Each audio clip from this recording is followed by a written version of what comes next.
کیا ہم میں ہر وہ برائی موجود ہے جس کا ذکر اللہ قرآن میں کرتا ہے؟ ابے سالی جاہل عورت فون رکھ چپ چاپ۔ یاد رکھیں زبان کا زخم اتنا گہرا ہوتا ہے کہ بس انسان نہیں مرتا، اس کی محبت مر جاتی ہے، جبکہ رسول اللہ صلی اللہ علیہ وسلم کا فرمان ہے تم میں سب سے بہتر وہ ہے جو اپنے گھر والوں کے ساتھ سب سے بہتر ہو۔ ارے لالا صرف ایک ہی تو جھوٹ بولنا ہے، پھر پیسہ ہی پیسہ ہوگا۔ جھوٹ سے دولت تو بڑھ سکتی ہے مگر برکت ختم ہو جاتی ہے، جبکہ حضور کا فرمان ہے کہ مسلمان جھوٹا نہیں ہو سکتا۔ یقیناً اگر ہم جھوٹے ہیں تو پھر ہم مسلمان نہیں ہیں۔ اتنا غصہ آ رہا ہے کہ اس کا سر پھوڑ دوں۔ غصہ انسان کو اندھا کر دیتا ہے اور ایمان کو کمزور۔ یقیناً بہادر انسان وہ ہے جو اپنے غصے پر قابو کر لے۔ یہ لڑکی دکھ رہی ہے، اس کا ایک راز معلوم چلا ہے مجھے۔ اگر کسی کا راز معلوم چلے تو اسے وہیں دفن کر دو۔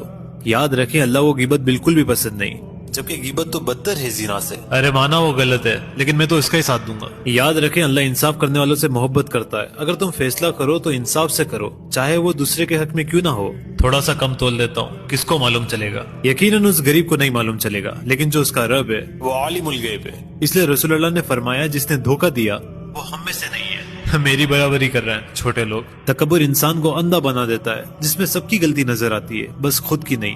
اور جس کے دل میں رائی کے دانے کے برابر بھی تکبر ہوا وہ جنت میں ہی نہیں جائے گا۔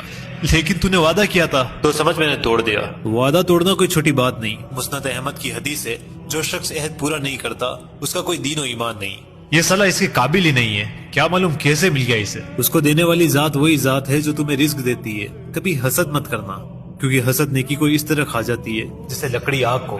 مجھے یہ رشتہ دار بالکل بھی پسند نہیں، میں ان کا چہرہ تک نہیں دیکھنا چاہتا ہوں۔ جو شخص پریوار والوں سے رشتہ توڑ دیتا ہے اللہ اس کی زندگی سے برکت چھین لیتا ہے۔ اور یاد رکھنا جو بھی قطع تعلقی کرتا ہے وہ جنت میں داخل نہیں ہوگا۔ رات کو ویڈیو کال کروں گا، تیار رہنا۔ اللہ فرماتا ہے کہ زنا کے قریب تک نہ جانا۔ زنا کرنے کی بات تو دور ہے کیونکہ یہ وہ گناہ ہے جو ایمان کو ختم کر دیتا ہے۔ اور یاد رکھیں جب ایک مرد اور عورت تنہا ہوتے ہیں تو ان کے بیچ میں تیسرا شیطان ہوتا ہے۔